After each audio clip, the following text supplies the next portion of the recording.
Jadi kalimat yang tadi, kiamat dulu baru hisab. Betul apa tidak? Betul kalimat itu kalau betul memahaminya. Tetapi selama ini kita memahaminya, hancur dulu alam semesta, baru kita memasuki alam katanya. Situ sudah ada timbangan kayak di posyandu. Gitu kan? Lalu ditimbang masing-masing amal baik, amal buruk.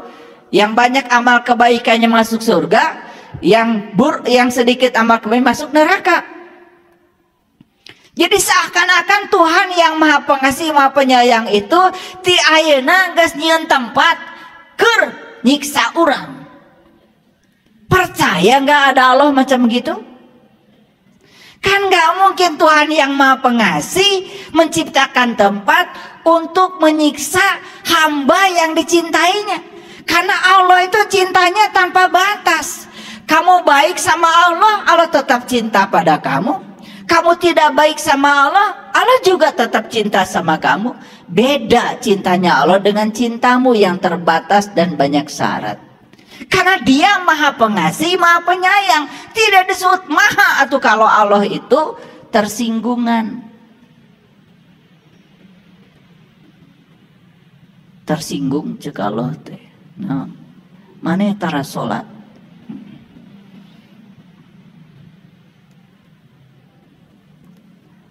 Dibelem sia di neraka. Gitu Allah. Dendaman atau Allah gitu. Kalau Allah dendaman, bagaimana Dia disebut Maha Pengasih, Maha Penyayang? Kalau yang Maha itu tidak tersentuh. Contoh sederhana deh. Saya mau nggak cerita mahal lah. Yang sederhana saja. Di depan ada orang menghidupkan sepeda motor. Orang menghidupkan sepeda motor mestinya hidup, bukan? Apakah knalpot sepeda motor mengeluarkan panas? Mengeluarkan panas? Kemana panas dikeluarkan? Ke sini kan, ke atmosfer. Apakah suhu atmosfer menjadi naik dengan keluarnya panas dari satu sepeda motor? Tidak. Tidak kan? Karena terlalu kecil panas yang dikeluarkan sepeda motor dengan alam yang luas ini. Ini baru contoh yang sederhana. Alam yang luas ini tidak akan terpengaruh oleh panas yang dikeluarkan oleh satu sepeda motor. Saya punya garam 1 sendok, masukkan pada gelas. Ada airnya. Dikocok. Asin kan? Kenapa? Karena 1 sendok garam cukup untuk mengasinkan 1 gelas air. Tapi kalau 1 sendok garam saya masukkan di danau, gak ngaruh. Kenapa? 1 sendok garam terlalu luas bagi danau. Nah, danau itu dapat dikatakan maha bagi 1 sendok garam. Jadi mahanya Allah itu seperti itu, tidak terpengaruh. Allah itu tidak terpengaruh. Semua beriman tidak terpengaruh pada Allah. Semua tidak beriman juga gak ngaruh pada Allah. Pahami atuh kalau ngomong teh jangan cuma ngomong. Maha ngerti ente. Maha itu artinya tidak terpengaruh. Allah Maha Suci. Allah mah tidak akan terkotori. Walaupun semua kita melakukan tindakan kotor, tetap Dia Maha Suci. Itu Maha. Makanya kemahasuciannya mampu melarutkan seluruh kotoran yang ada dalam diri kita. Itulah Allah. Ulangi lagi kalimat yang tadi. Jadi hari hisab itu baru terjadi kalau sudah terjadi kiamat. Di mana kiamat terjadi? Dalam dirimu. Mau bangkit atau tidak ya terserah kalian. Mau bangkitnya kapan gak usah nunggu Allah. Pastikan olehmu sendiri. Lailatul Qadar yang suka diintip 10 hari bulan Ramadan Itu juga disalahpahami. Lailatul Qadar itu malam ketentuan, padahal Lailatul Qadar malam yang ditentukan. Siapa yang menentukannya? Ya kalian sendiri. Tentukan mau kapan. Mau kapan kalian bangkit. Kalian gak usah nunggu. Malam genap gak ke masjid, malam ganjil baru ke masjid. Karena apa? Karena dia pahami secara dangkal Lailatul Qadar mah ganjil, genap mual katanya. Sedangkan penetapan satu Syawal saja sekarang itu sudah beda. Yang ini bilang 1 Syawal itu tanggal sekian, yang ini bilang 1 Syawal tanggal sekian. Berarti ganjil dan genap. Membingungkan. Betul nggak? Iya. Rek nurutan gitu wae. Jadi nggak usah dipilih. Ini 22 nggak ke masjid, 23 ke masjid, 20 nggak ke masjid, 21 ke masjid. Bukan begitu cara memahaminya. Genap dan ganjil itu sudut pandang. Genap itu sudut pandangmu, benar salah, baik buruk, itu sudut pandang Allah semuanya juga benar. Itu namanya kebenaran. Bagi manusia ada musibah, ada berkah. Bagi Allah nggak ada musibah, nggak ada berkah. Semua kebenaran. Apa yang terjadi kalau kita bisa mengambil pesan di baliknya, semua kebenaran. Karena tidak ada peristiwa di semesta yang terjadi tanpa kehadirannya. Setuju dengan saya? Memandang dari sudut pandang Allah namanya witir, ganjil. Memandang dari sudut kalian namanya genap. Jadi yang dimaksud bukan tanggalnya. Witirkan sudut pandangmu, pasti Lailatul Qadar. Karena begitu diwitirkan, sudut pandang kita diganjilkan. Semua dilihat dari sudut pandang Allah. Tidak ada sedih, nggak ada gembira. Tidak ada senang, tidak ada susah. Yang ada cuman kedamaian. Kalau itu kehendak Allah, sudah la haula wala quwata illa billah. Ya Allah, ajarkan aku untuk menangkap pesan di balik semua itu. Gitu aja. Maka digambarkan Lailatul Qadar lebih bagus dari 1000 bulan. Bulan itu apa? Bulan itu adalah satelit bumi yang memantarkan cahaya matahari. Dan bulan tidak pernah berdiri sendiri. Kalau tidak ada matahari, tidak ada cahaya bulan. Bulan itu tidak bercahaya. Kalau matahari masuknya bintang. Bintang bercahaya dengan dirinya sendiri. Terpantul oleh bulan. Baru bulan memantulkan cahaya. Indah sekali bulan. Jadi maksudnya apa? Kalau kita sudah bisa mengganjilkan sudut pandang, maka kita Lailatul Qadarnya setiap saat. Kenapa? Karena kita memantulkan cahaya Tuhan. Jadi matahari selalu lambang dari Allah. Makanya di Quran surat Al-Kahfi dan surat-surat yang lain, Allah selalu mengatakan dirinya itu matahari. Simbol, bukan matahari Allah. Allah selalu mensimbolkan dirinya dengan matahari. Karena matahari itu adalah memiliki cahaya sendiri. Bulan itu hanya pantulan dari sinar matahari. Maka siapapun yang sudah bisa mengganjilkan sudut pandangnya, dia setiap saat Lailatul Qadar. Artinya dia setiap saat selalu melihat kebaikan Allah, walaupun pada hal yang tidak dia sukai. Paham sampai sini? Bisa nggak sekarang Lailatul Qadar di sini? Bisa. Lailatul Qadar itu bisa setiap saat. Bukan suatu perjudian, tidak usah diintip. Maka ciri Lailatul Qadar 2. 1, angin berhenti bertiup. Angin itu adalah udara yang bergerak. Mengharapkan angin di sini berhenti bertiup, nggak akan bisa. Saya orang fisika. Angin itu udara yang bergerak. Udara bergerak karena apa? Karena perbedaan tekanan. Sedangkan matahari yang sama menyinari alam semesta yang berbeda jenisnya, memiliki kapasitas kalori yang berbeda, menimbulkan suhu di permukaan bumi tidak sama. Kalau suhu tidak sama, selalu perbedaan tekanan, maka tidak mungkin angin itu diam. Angin yang mana? Coba tarik napas yang dalam. Mindfulness. Sadari kehadiran nafas pada dirimu. Karena napas adalah wakil Allah dalam diri. Tidak pernah tidur, tidak pernah terkantuk. Sadari kehadiran nafas dalam diri. Saat itu akan merasakan kehadiran Dia dalam diri kita. Angin berhenti bertiup. Yang kedua, gelombang berhenti. Bukan gelombang di Anyer, bukan di Tangkuban Perahu, bukan di Pelabuhan Ratu. Gelombang apa? Nih, gelombang sini. Begitu kita mindfulness, latih olah napas, ini menjadi tenang.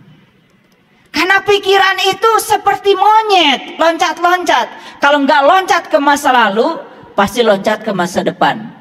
Hadir di sini saat ini sekarang, itu namanya gelombang berhenti.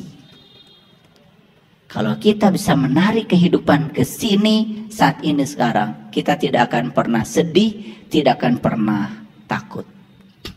Saya kasih tahu, kalian kalau hari ini sedih, berarti kalian sedang dibawa oleh pikiran kalian ke masa lalu. Jujur, jujur ya. Dan kalau kalian sekarang takut, pasti kalian sedang dibawa oleh pikiran kalian ke masa depan. Beas boga, duit saeutik oge aya, imah boga, panon ningali, ya, napas masih ada. Kenapa mengkhawatirkan dari esok? Kenapa tidak hadir di sini saat ini sekarang, menikmati semua berkah semesta yang sedang ada? Calik tiasa, baju gaduh. Apa yang dikhawatirkan? Karena khawatir itu adalah permainan pikiran. Saat kita mengizinkan diri kita dibawa oleh pikiran ke masa depan, maka di Quran ada pepatah, la takhaf wala tahzan. Jangan takut dan jangan sedih. Takut itu karena kita mengizinkan dibawa oleh pikiran ke masa depan. Sedih itu diizinkan kita dibawa oleh pikiran ke masa lalu. Sok hadir di sini saat ini sekarang, setiap saat begitu. Itu mindfulness-nya. Nah, mengartikan Lailatul Qadar itu kadang-kadang jadi terlalu dangkal. Angin bertiup, benar-benar angin diam. Gelombang berhenti, benar-benar cicing di pinggir pantai. Nungguan gelombang berhenti, muar rata laut mah. Bakal gitu salawasna. Nah, kalau saya jelaskan tentang laut kenapa terjadi gelombang, nanti fisikanya terlalu dalam. Karena topik kita bukan itu. Ini bukan kuliah fisika. Jadi sekarang masuk lagi ke sini. Jadi kiamat dulu baru akan terjadi hari hisab. Orang yang sudah bangkit kesadarannya akan gampang menghisab dirinya sendiri. Moal nyalahkeun batur. Duh, nyeri hati. Hisab. Ari nyeri hati, bibit nanti mana? Diselidiki. Nyeri hati teh. Oh, saya ingin suami saya seperti yang dipikirkan oleh saya. Betul kan? Ketika suami saya tidak seperti yang saya pikirkan, maka saya nyeri hati. Jadi jadi nyeri hati teh berasal dari keinginan kita terhadap orang. Karena orang ingin seperti yang kita mau. Bebaskan coba pikiran pada orang. Orang kayak apa, terima saja apa adanya. Leungit tak nyeri hati. Itu namanya hisab. Hisab. Kan banyak yang mengajak, yuk kita muhasabah. Ngadon caririk. Kumaha? Muhasabah itu bukan cerik. Muhasabah itu adalah menghisab, menghitung. Paham sampai sini? Jadi kiamat dulu, baru hisab akan terjadi. Jadi kalian akan bisa menghisab diri kalian kalau sudah kiamat. Di mana kiamat? Di sini. Mau kapan bangkitnya? Pastikan olehmu. Kapan? Ya tong dingkengke. Ayeuna we.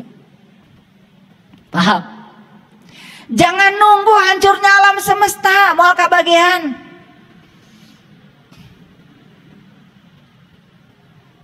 Maka NASA setiap hari ngasih publikasi.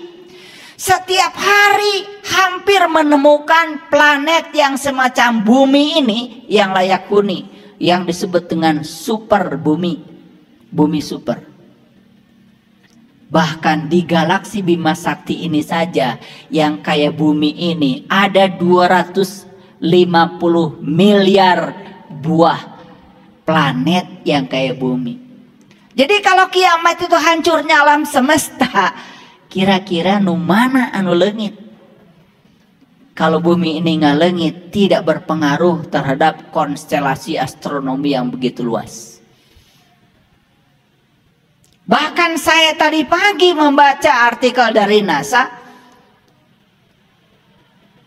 NASA menemukan bumi semacam bumi, mataharinya 2. Jadi mataharinya 2 istimewa. Jadi mual peting berarti caang terus. Mataharinya 2, coba bayangkan. Jadi alam semesta terlalu luas untuk deskripsikan. Bayangkan, yang kayak galaksi Bima Sakti ini miliaran. Sedangkan galaksi Bima Sakti saja kita belum menjelajahinya. Betul? Boro-boro galaksi Bima Sakti, luasnya dunia bumi yang debu kecil terapung-apung di semesta raya, sampai hari ini kita belum menjelajahinya. Betul nggak? Ada yang sudah ke Eropa? Belum. Amerika? Belum. Australia? Belum. Eta teh dunya keneh. Hayo we. Di Sariwangi. Teu kemana-mana. Betul? Tuh, bumi saja kalau dijelajahi, jangankan negeri lain, Indonesia saja. Saya tanya, siapa yang sudah menjelajahi 34 provinsi? Tuh, kan gideg sadayana. Ya, ini dunia baru Indonesia. Betul nggak? Luar biasa. Baik, sampai sini ngerti. Jadi apa dulu? Kiamat dulu, baru hisab akan terjadi. Kita hanya akan bisa menghisab diri kita kalau sudah sadar, kalau sudah bangkit dari kesadaran. Orang-orang yang belum bangkit dari kesadarannya moal bisa ngehisab diri. Nu aya menyalahkan batur. Paham? Oke, lanjut dulu. Nah, sekarang pakai ayat sedikit. Jadi ini cerita, kan cerita pada umumnya. Kalau cerita kiamat, pasti hancurnya alam semesta. Sekarang sudah tahu kiamat? Sudah. Alam semesta ini hancur nggak apa-apa, karena memang tidak akan ada yang abadi. Nggak usah dipikirin yang itu. Baik, sekarang kita fokus saja pada hari kebangkitan diri kita sendiri. Itu lebih bermanfaat daripada nunggu kiamat hancurnya alam semesta. Setuju dengan saya? Oke, lanjut. Makanya kata-kata kata-kata umum seperti ini, kiamat dulu, baru dibangkitkan, baru hisab, baru surga, baru neraka. Apakah ini salah? Tidak salah kalau pemahamannya benar. Yuk lihat saya. Kiamat dulu, bangkit dulu dari kesadaran. Dari ketidaksadaran jadi sadar. Setelah bangkit baru bisa menghisab, mengevaluasi diri, menghitung diri. Setelah menghisab pasti ada feedbacknya. Setelah ini saya mau apa? Masa setelah hisab tidak ada apa-apa? Betul nggak? Maka berikutnya apa? Saya mau tinggal di surga atau di neraka? Ya terserah saya. Maka di Quran dikatakan surga dan neraka itu adalah tempat di mana bumi dan langit masih ada. Bahkan di Quran dikatakan surga dan neraka itu adalah tempat di mana kamu masih bernafas. Itu dinyatakan dalam Quran surat Hud ayat 106 sampai 108. Yuk, sekarang kita lihat. Pernah kita terbakar marah oleh orang lain? Ada orang marah sama kita, berarti dia sedang dibakar api neraka. Apinya terpercik kepada kita ikut marah, berarti kita terbakar juga. Pernah atau sering? Tuh. Jadi neraka teh sudah kerasa sama kita. Terasa nggak kalau marah seperti apa enaknya? Gak enak kan? Makanya orang marah itu paling jelek di dunia. Mata melotot, mulut. Betul? Iya. Kata-kata yang keluar juga menjijikan. Iya. Kebun binatang pada keluar. Napas pendek. Betul nggak? Jantung bergetar. Coba apa enaknya? Apa kita masih tidak yakin kalau itu neraka? Kita terpancing marah oleh kemarahan orang lain, kita sudah menciptakan neraka bagi kita sendiri. Apa bisa neraka dirubah jadi surga? Bisa. Caranya gimana? Pandang orang lain itu sebagai guru kita. Pandang dia sebagai mitra kita. Ya Allah, kalau dia dihadirkan kepadaku hari ini untuk meningkatkan kesabaranku, jadikan dia sebagai guruku untuk meningkatkan kesabaranku. Malah tidak marah. Surga apa neraka? Surga. Terasa sekarang? Kiamat.